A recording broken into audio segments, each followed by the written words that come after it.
بسم اللہ الرحمن الرحیم وبہ نستعین وہو خیر ناصر و معین وصلی اللہ علی محمد واہل بیتہ الطاہرین۔ سحر کا وقت ہے، بندگی، نیائش اور نجوہ کا وقت ہے، عبد و معبود کے لقاء اور وصال کا وقت ہے،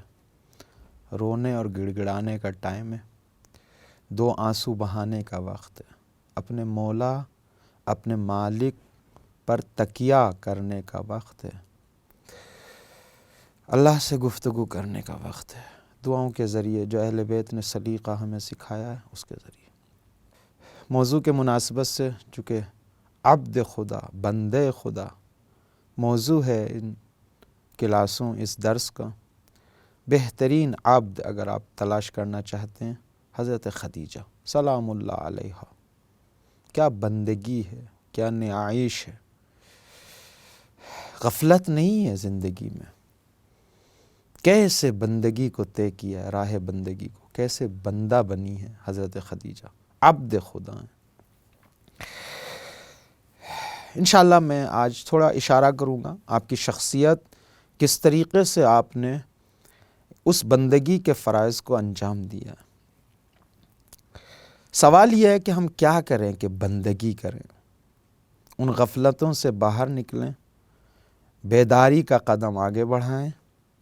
یقظہ کے مقام تک پہنچیں، اور کیا کریں کہ بندگی کر سکیں، خدا کی عبد بن سکیں، کمال تک پہنچ سکیں، اس کے حق مولا کو ادا کر سکیں، کیا کریں۔ میں آپ کو آپ کی خدمت میں آج دو راہیں عرض کرنا چاہتا ہوں کہ کس طریقے سے بندہ بنے۔ ایک راستہ وہ ہے نظری، علمی، فکری، فہم و شعور و شناخت کا راستہ، جس کے ذریعے سے انسان بندہ بنتا ہے۔ یعنی بندہ بننے کے لیے اگر انسان صحیح سمجھ لے اور سوچ لے اور یقظہ اور بیداری حاصل ہو جائے اور معرفت حاصل ہو جائے تو ایک منشأ بندگی وہ شناخت ہے۔ یہ نظری اور فکری اور علمی طور پر وہ کیا ہے، وہ یہ ہے کہ اگر انسان، عزیزان من غور سے سنیے گا، اگر انسان معرفت خدا حاصل کر لے، خدا کو پہچان لے، ہو نہیں سکتا کہ بندگی نہ کرے۔ اگر خود کو پہچان لے، ہو نہیں سکتا کہ انسان بندگی نہ کرے خداوند متعال کی۔ اور اگر اپنے اور خدا کے رابطے کو صحیح سے درک کر لے، سمجھ لے، ہو نہیں سکتا کہ بندگی نہ کرے انسان۔ اگر انسان خود کو صحیح سے پہچان لے کہ فقیر ہے، اگر اپنے خود کو ٹٹولے انسان اور دیکھے گا کہ یہ انسان کے وجود کے اندر جز فقر ہے، کچھ نہیں ہے، احتیاج کے علاوہ کچھ نہیں ہے، نیاز مندی کے علاوہ کچھ نہیں ہے اس انسان کے اندر، ایسے شناخت کرے، صحیح سے شناخت کرے، جب دیکھے کہ یہ جو میرے پاس مال ہے یہ میرا نہیں ہے، یہ ہاتھ ہیں میرے نہیں ہیں، یہ پاؤں ہیں میرے نہیں ہیں، اور اپنے وجود کو دیکھے کہ یہ میرا وجود تھا نہیں، پھر کسی نے دیا ہے، یہ جتنی بھی چیزیں میرے پاس ہیں میری نہیں ہیں، کسی نے دی۔ اگر میری ہوتی تو ہمیشہ سے ہونی چاہیے تھی عزیز احمد، اگر میری اپنی ذاتی ہوتی تو ہر زمانے میں میرے پاس ہونی چاہیے تھی، درحالی کہ میں دیکھتا ہوں کہ میرا وجود نہیں تھا، میرے پاس جو کچھ ہے کچھ بھی نہیں تھا، سب کسی نے دیا ہے، اس کا مطلب میں فقیر ہوں۔ قرآن کی آیت کہتی ہے یا ایھا الناس انتم الفقراء الی اللہ، تم سب فقیر ہو، حقیر ہو، مسکین ہو، محتاج ہو خداوند متعال کے، احتیاج رکھتے ہیں خداوند متعال۔ واللہ هو الغنی الحمید، خدا ہے جو فقط غنی ہے، حمید ہے، وہ ہے جو بے نیاز ہے، باقی جو کچھ بھی ہے نیاز مند، سب کچھ جتنی بھی موجودات ہیں عالم میں سب نیاز مند ہے، خوب، جب آپ کو یہ معرفت حاصل ہو جائے کہ میں فقیر ہوں، حقیر ہوں، محتاج ہوں، نیاز مند ہوں اپنی ذات میں، اور یہ دیکھتا ہوں کہ عالم ہستی میں، اس کائنات میں صرف ایک بے نیاز ہے، ایک غنی مطلق ہے، جب یہ معرفت انسان کو حاصل ہو جائے، ایک طبیعی امر ہے، عقل کا تقاضا ہے کہ فقیر تکیہ کرتا ہے، توکل کرتا ہے، بھروسہ کرتا ہے، اپنے آپ کو جوڑتا ہے غنی سے، طبیعی امر ہے، یہ عقل کا تقاضا ہے، اطاعت کرتا ہے، اثر سر تسلیم کو خم کرتا ہے اس غنی مطلق کے سامنے۔ جب انسان کو یہ معرفت حاصل ہو جائے میں فقیر مطلق ہوں اور صرف عالم ہستی میں وہ غنی مطلق ہے، اپنے آپ کو حوالے کر دیتا ہے، اپنا وکیل اس کو بناتا ہے، اس پر توکل کرتا ہے، اس کی اطاعت کرتا ہے، اس کے سامنے خاضع ہوتا ہے،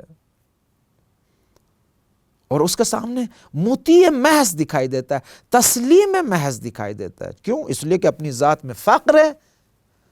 اور اس کو بے نیاز مطلق دیکھتا ہے، تو اسی پر تکیہ کرتا ہے۔ لہٰذا اہل دل، اہل معرفت، جن کی معرفت شباب پہ ہے، وہ جب وہ جانتے ہیں، سمجھتے ہیں کہ کل ہستی، پوری کائنات اللہ کی عبد ہیں، فقیر ہیں، محتاج ہیں، لہذا عالم ہستی میں کسی موجود کو وہ سرکش نہیں دیکھتے جز انسان۔ قرآن کی آپ مختلف تعبیرات پڑھیں، وقت نہیں ہے لہذا جلدی جلدی مطالب کو عرض کرنا ہے۔ عالم ہستی میں زمین اور آسمان وما بینہما، جو کچھ بھی ہے سب اطاعت خدا کرتے ہیں، لہٰذا جنت و دوزخ کا مسئلہ جب خداوند متعال مطرح کرتا ہے، بیان کرتا ہے، انسانوں اور جنوں کے لیے عرض کرتا ہے، انس و جن کے لیے بیان کرتا ہے،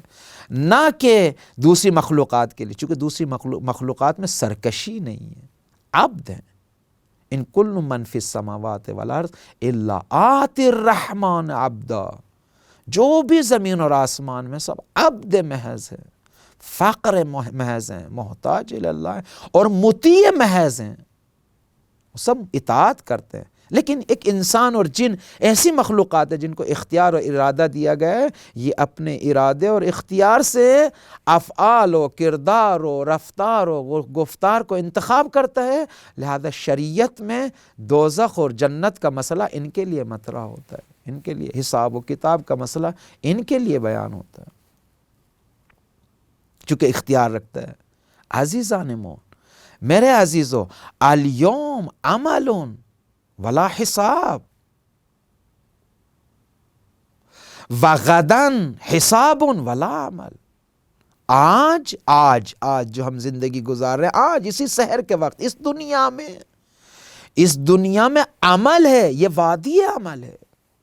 یہاں حساب کتاب نہیں ہے۔ اگر آپ کسی کو دیکھتے ہیں کہ بعض کو برے اعمال کی وجہ سے کچھ مصیبت پہنچتی ہے، کچھ مکافات عمل ملتے ہیں، فلاں ملتے ہیں، یہ عمل کی عقوبت و سزا نہیں ہے، چونکہ یہاں حساب نہیں ہے، حساب وہاں ہے، وہاں عمل نہیں ہے۔ یہ سیم اسی طریقے سے ہے جیسے آپ کاشت کرتے ہیں، کھیتی کرتے ہیں، جس زمانے میں وہ کھیتی تیار ہونے جاتی اس سے پہلے عمل ہے، اس سے پہلے آپ حساب کتاب نہیں کرتے، اس سے پہلے عمل ہے، اور جب کھیتی اور کاشت تیار ہو جاتی ہے پھر محاسبہ کرتے ہیں، پھر حساب کرتے ہیں، پھر حساب ہوتا ہے، اوپر نیچے ہوتا ہے۔ اس عالم میں جہاں پہ ہم زندگی گزار رہے ہیں، یہاں پہ عمل بجا لانا ہے، حساب کتاب نہیں ہے یہاں پہ۔ یہاں پر اگر انسان کو معرفت حاصل ہو جائے، اگر انسان کو یہاں پہ معرفت حاصل ہو جائے، علم و شناخت، اور اس غفلت سے بیدار ہو جائے اور سمجھ لے اس بات کو سمجھ لے کہ العبد وما فی یدہ کان لمولاہ، اگر انسان کی معرفت یہاں تک پہنچ جائے کہ خود میں اور جو کچھ میرے پاس ہے سب مولا کا ہے، میرا اپنا کچھ نہیں ہے، اگر اس تک پہنچ جائے تو بندگی کے علاوہ کچھ کام نہیں کرے گا، بندگی اور نیائش کے علاوہ کچھ کام نہیں کرے۔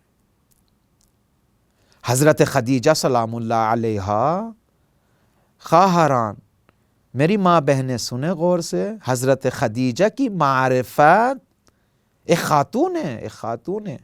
لیکن معرفت اس شباب پہ ہے، پہچانتی ہیں کہ ٹھیک ہے میں ملکہ ہوں، ٹھیک ہے میرے پاس سرمایہ ہے، لیکن العبد وما فی یدہ لمولا کان لمولا ہو، جو کچھ بھی بندے کے پاس، اور خود بندہ ہے، سب کچھ مولا کا ہے،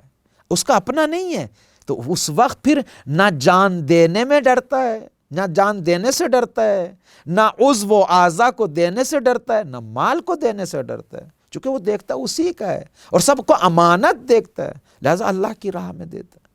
مال کو تو ایثار کرتا ہے، جان کو تو فدا کرتا ہے، اعضاء و جوارح کو تو فدا کرتا ہے،